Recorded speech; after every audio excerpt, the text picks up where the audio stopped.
Brad Nicol, author of Ultimate iPhone DNG, with you today. And today's question really relates to the camera apps that are available that shoot in DNG. The question is, and was put to me by one of the people in a recent class, is, hey Brad, don't all the DNG apps do much the same thing? No. There's significant differences between them.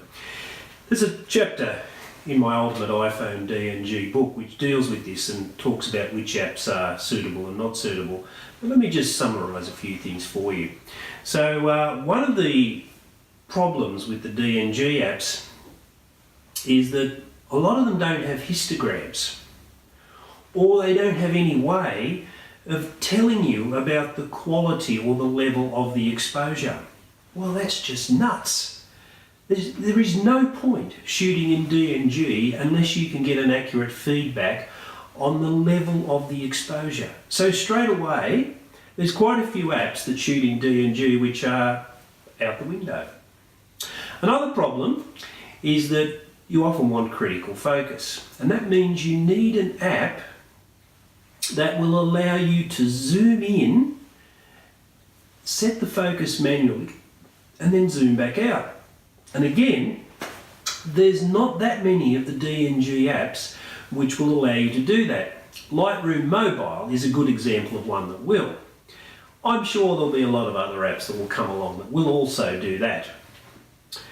Some apps don't allow you to set the white balance properly. There's one I can think of, and I'm not mentioning any names at this point, that will allow you to do a custom white balance but has no tint control. Without a tint control, you're really hamstrung. Now, you might think, oh, well, you can sort the white balance out later. That's true, but if you're going to shoot in uni white balance method, you actually need a tint control to shoot with. So again, any apps without a tint control, useless. Some apps are overly confusing. Some of them have too many controls. Some of them have controls that you simply don't need for shooting in DNG. For example, any app that applies film effects to the file as you shoot it will actually mess up the exposure. It has a flow-on effect. Most people don't realise that. So you want to be able to turn all that stuff off. So the fact is, yes, there's a lot of apps out there that will shoot DNG.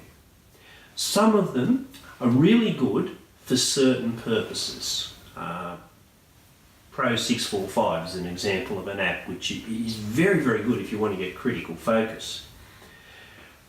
But some of them are seriously compromised. And aside from that, there's another problem that seems to exist with a few of these apps, and that is that they make the phone run hot, or they are battery hogs. Now, there's two in particular that I can think of at the moment, and I'll mention them because there's quite a number of these apps, but Pro 645 and Lightroom Mobile both have a tendency to be heavy-duty battery consumers. In the case of Pro 645, it means that the phone will run quite hot. Is this a major drama? Look, it could be if you forget to turn it off after you've been shooting. So the truth is, there are a lot of differences. I don't believe anyone has produced the perfect DNG capture app. There's two which I think have come pretty close.